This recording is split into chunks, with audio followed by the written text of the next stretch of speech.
L'Évangile nous fait méditer sur l'histoire d'amour. L'histoire d'amour entre les personnes et l'histoire d'amour avec Dieu.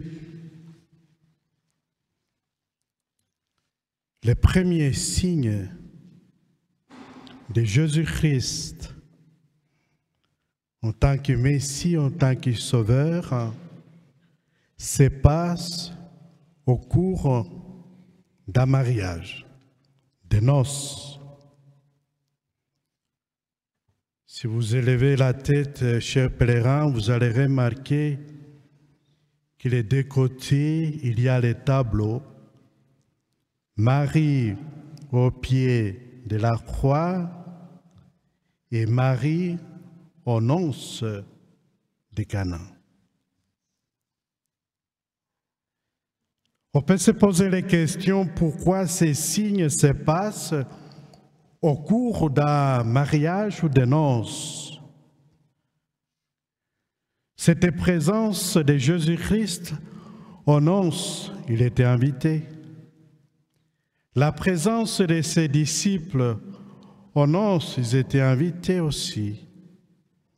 Et la présence de Marie aux noces, elle était aussi invitée. La joie de voir finalement que Dieu se fait présent là où il y a la joie. La présence de Dieu dans l'ordinaire de notre vie. C'est normal qu'il y ait le mariage. C'est normal. Et c'est normal aussi qu'il y ait les invités. Puisqu'il y a les invités, il y a tout ce qu'il faut, c'est-à-dire qu'il y a la joie. Il y a la joie.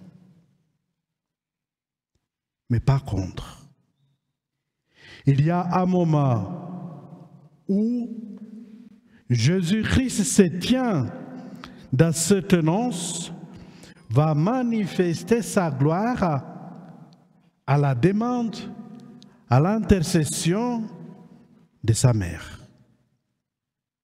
Pourquoi? Parce qu'il manque la joie. Il manque ce liquide qui réjouit le cœur de l'homme. Il manque.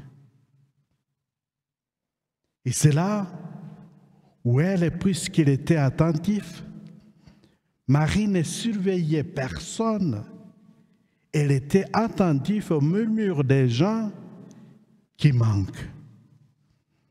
Et c'est là où elle va intercéder. Ils n'ont pas de vin. Ils n'ont pas la joie. Il va se tourner vers les serviteurs. Tout ce qui vous dira, faites-le. Vous voyez que celles qui disent cela, c'est elles qui se définissent comme la servante du Seigneur. Elle est la servante. Ce qu'elle apprend au serviteur, c'est d'être au service. Faites-le. Et puis, vient ce mot magique. Remplissez d'eau les jarres. C'est-à-dire qu'à un moment donné, les serviteurs sont obéissants à ce que Jésus dit. Remplir. Remplir.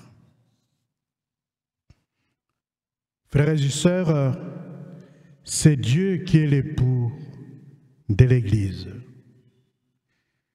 Dans cette église secouée par les scandales. Dans cette église où il n'y a plus la joie. Dans cette église où il manque l'amour. Dans cette église où tout le monde donne son opinion sur les autres. Il pense qu'il a la vérité. Dans ce monde où il n'y a plus la paix. Dans ce monde où les petits enfants meurent. On ne peut pas dire aller à Gaza pour voir la misère humaine. On a besoin de quelqu'un qui intercède auprès de son Fils et dire à ce monde, ils n'ont plus la paix, ils n'ont plus l'amour, ils n'ont plus l'harmonie, ils n'ont plus l'unité. Et à partir de ce moment, le peuple de Dieu va s'élever pour puiser de l'eau qui donne la paix, c'est l'eau qui purifie chaque homme, chaque femme, à travers notre baptême. Ce qui est étonnant, frères et sœurs, c'est qu'ici, au vallon de l'apparition, où vous avez visité, il y a la fontaine d'hommes, il y a la fontaine d'animaux. Cette fontaine-là, c'est l'eau qui jaillit. Cette fontaine-là, tarissée à l'époque, et à partir du moment où nous étions visités par cette mère de Dieu, l'eau jaillit, l'eau elle est là toujours. La Vierge Marie, elle est venue dire à chacun de nous, aujourd'hui dans notre histoire, et qu'il y a les petits enfants qui meurent, et qu'il y a les refus, et qu'il y en a ceux et celles qui ne respectent pas le nom de son Fils, et qu'il y en a ceux qui n'accordent pas les jours de repos au Seigneur. Et qui va dire à chacun de nous ces conseils d'une mère qui est servante, qui soyez une église au service. Nous ne sommes pas là pour manifester la gloire, c'est Dieu lui-même qui manifeste sa gloire à l'intercession, à la demande de sa maman. Et nous, en tant que disciples missionnaires, nous sommes au service. Puisez l'eau. C'est l'eau-là qui va se transformer en joie, en vin. Vous voyez qu'à partir du moment que ces ouvriers acceptent des ouvriers ordinaires, ils participent aux signes, aux miracles, et que tout le monde va s'étonner. D'où vient cet vin? En plus, il est bon. C'était la Bourgogne. C'était quoi comme vin? C'est Dieu lui-même qui se donne. Dieu qui se donne. Et que tous les convives acceptent, accueillent cette présence comme un don.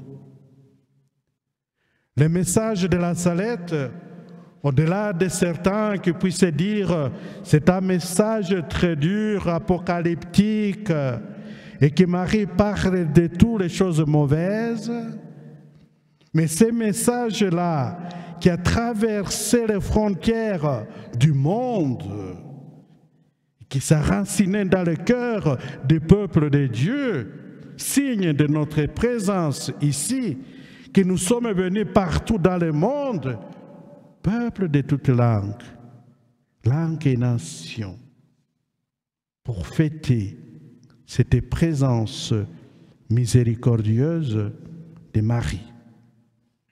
Marie vient nous montrer ce visage miséricordieux de Dieu, mais le Dieu qui nous sauve.